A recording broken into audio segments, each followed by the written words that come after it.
తాజా అంశాన్ని చూస్తున్నాం. నల్గొండ జిల్లా చిట్యాల మండలం పెద్ద కాపర్తి వద్ద ఘోర రోడ్డు ప్రమాదం జరిగింది. ఇక మరింత సమాచారం మా ప్రతినిధి పవన్ అడిగి తెలుసుకుందాం. పవన్, చెప్పండి, ప్రమాదానికి సంబంధించి పూర్తి సమాచారం ఏంటి?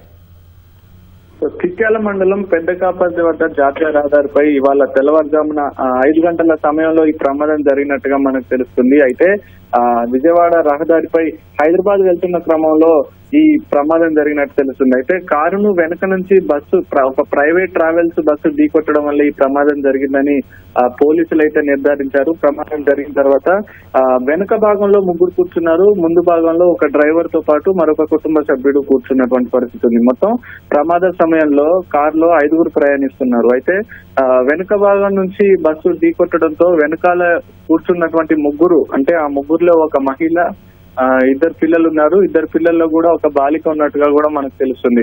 ఒక 8 నుంచి 10 ఏళ్ల వయసున్న బాలుడు కూడా ఉన్నట్టుగా కూడా మనకు స్పష్టంగా కనిపిస్తుంది. ఈ 3 కూడా అక్కడికక్కడే చనిపోయారు. అయితే కారులో ముందు భాగంలో కూర్చున్నటువంటి డ్రైవర్ పక్క సీట్ లో కూర్చున్నటువంటి మరో వ్యక్తి, ఈ ఇద్దరిని కూడా నార్కెట్పల్లిలో ఉన్నటువంటి కామినేని ఆసుపత్రికి వెంటనే తరలించే ప్రయత్నం చేశారు. తరలిస్తుండగానే మార్గం మధ్యలో కారులో కూర్చున్నటువంటి మరో వ్యక్తి కూడా ప్రాణాలు వదిలినటువంటి పరిస్థితి ఉంది. అయితే డ్రైవర్ మాత్రం ప్రాణాలతో బయటపడ్డాడు. ఆయనకు మాత్రం తీవ్ర గాయాలయ్యాయి. ప్రస్తుతం డ్రైవర్ కి సంబంధించి 2 కాళ్ళు కూడా విరిగిపోయినట్టు వైద్యులు కూడా ఇప్పటికే చెప్పడం జరిగింది. అయితే ఈ 4 అయితే మృతి చెందారు. ఈ 4 కూడా ఒకే కుటుంబానికి చెందిన వారని తెలుస్తుంది. వీళ్ళు కాకినాడ, ఏపీలోని కాకినాడకు సంబంధించిన వాసులుగా పోలీసులు ఇప్పటికే గుర్తించారు.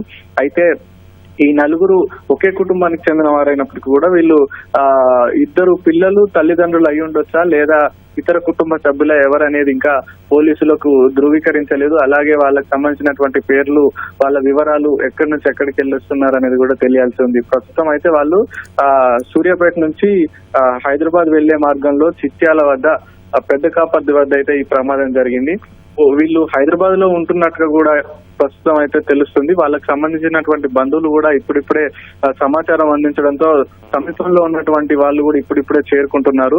అయితే ఈ 4 మృతదేహాలని కూడా ప్రస్తుతం నల్గొండలోని ప్రభుత్వ ఆసుపత్రికి తరలిస్తున్నారు. అక్కడ పోస్ట్ మార్టం చేసిన తర్వాత వారి మృతదేహాలను వారి బంధువులకు అప్పగించనున్నారు. తెల్లవారుజామున 5 గంటల ప్రాంతంలో ఈ ప్రమాదం జరిగింది. ప్రమాదం జరగగానే వెంటనే అక్కడికి పోలీసులు కావచ్చు, అలాగే ఇతర సిబ్బంది అంతా కూడా అక్కడికి చేరుకొని కారులో నుజ్జైంది. అంటే వెనుక నుంచి ఢీకొట్టడంతో కారు వెనుక భాగం కావచ్చు, అలాగే పై భాగం కావచ్చు, మొత్తం నుజ్జు అయిపోయి వెనకాల ఉన్నటువంటి ఆ 3 మృతదేహాలు కూడా కారులోనే చిక్కుకుపోయినటువంటి పరిస్థితి ఉంది. వెంటనే అక్కడికి చేరుకున్నటువంటి పోలీసులు, ఇతర సిబ్బంది అంతా కూడా సహాయ చర్యలు ముమ్మరం చేసి వెనకాల ఉన్నటువంటి మృతదేహాలను ఒక్కొక్కటిగా బయటికి తీసినటువంటి పరిస్థితి ఉంది. దురదృష్టవశాత్తు మార్గ మధ్యలోనే మరొక వ్యక్తి కూడా చనిపోయారు. అయితే వీళ్ళంతా ఒకే కుటుంబానికి చెందిన వారు కావడంతో బాధిత కుటుంబంలో విషాద ఛాయలు అలుముకున్నాయని చెప్పుకోవచ్చు. ప్రస్తుతం డ్రైవర్ మాత్రం 2 కాళ్ళు విరిగిపోయినప్పటికీ సురక్షితంగా ప్రాణాలతో బయటపడ్డాడు. అయితే పవన్, ప్రైవేట్ ట్రావెల్స్ బస్సు ఢీకొట్టడంతో ఈ ప్రమాదం సంభవించినట్టు తెలుస్తోంది. అతివేగమే ఈ ప్రమాదానికి కారణమా? వివరాలేంటి? అయితే ఇప్పటి వరకు పోలీసులు అయితే చెప్తున్న దాని ప్రకారం తెల్లవారుజామున జరిగింది కాబట్టి నిద్రమత్తైన కారణమై ఉండొచ్చు, లేదా అతివేగమైన కారణమై ఉండొచ్చు. దానికి సంబంధించి ఇంకా నిర్ధారించాల్సి ఉందని పోలీసులు చెప్తున్నారు. అయితే ఈ జాతీయ రహదారి కావడంతో సాధారణంగానే వేగంగా వెళ్తుంటాయి వాహనాలు. అయితే ఈ ప్రమాదానికి సంబంధించి మాత్రం కారు కాస్త వేగం తగ్గడంతో, అంటే బ్రేక్ వేయడంతో వెనుకున్నటువంటి వేగంగా వస్తున్నటువంటి బస్సు ఇది ఢీకొట్టడం వల్లనే జరిగిందని పోలీసులు ప్రాథమికంగా గుర్తించారు. అంటే ప్రమాద సమయంలో బస్సు కొంత స్లో డౌన్ అయినటువంటి పరిస్థితి ఉంది. వెనకాలే వేగంగా వస్తున్నటువంటి బస్సు కంట్రోల్ అవ్వకపోవడంతో కారును ఢీకొట్టడంతోనే ఈ ప్రమాదం జరిగిందని పోలీసులు ప్రాథమికంగా నిర్ధారించారు. బస్సులో ఉన్న వాళ్ళని కూడా అడిగినప్పుడు తెలిసింది ఇదే అని అయితే చెప్తున్నారు. అయితే దీనికి సంబంధించి ఇంకా స్పష్టత రావాల్సి ఉంది. అయితే పవన్, క్షతగాత్రుల పరిస్థితి ఎలా ఉంది? ఘటన సమయంలో కారులో ఎంతమంది ప్రయాణిస్తున్నారు? ఘటన సమయంలో కారులో 5 ఉన్నారు. వెనకాల 3 కూర్చున్నారు. ముందు ఒక డ్రైవర్ తో పాటు అదే కుటుంబానికి సంబంధించిన వ్యక్తి డ్రైవర్ పక్క సీట్ లో కూర్చున్నారు. అయితే ప్రమాదం సమయంలో వెనక నుంచి బస్సు ఢీకొట్టింది కాబట్టి వెనకాల కూర్చున్నటువంటి 3 కూడా అక్కడికక్కడే మృతి చెందారు. ముందు కూర్చున్నటువంటి ఒక మరొక డ్రైవర్ పక్క సీట్ లో ఉన్నతను, ఇద్దరు కూడా కొన ఊపిరితో ఉండగా వీళ్ళని ఆసుపత్రికి తీసుకెళ్తుంటే డ్రైవర్ పక్క సీట్ లో కూర్చున్నటువంటి అదే కుటుంబానికి చెందిన వ్యక్తి చనిపోయాడు. డ్రైవర్ మాత్రం సురక్షితంగా ప్రాణాలతో బయటపడ్డాడు. గాయపడ్డారు. డ్రైవర్ కి సంబంధించి 2 కాళ్లు విరిగిపోయాయి.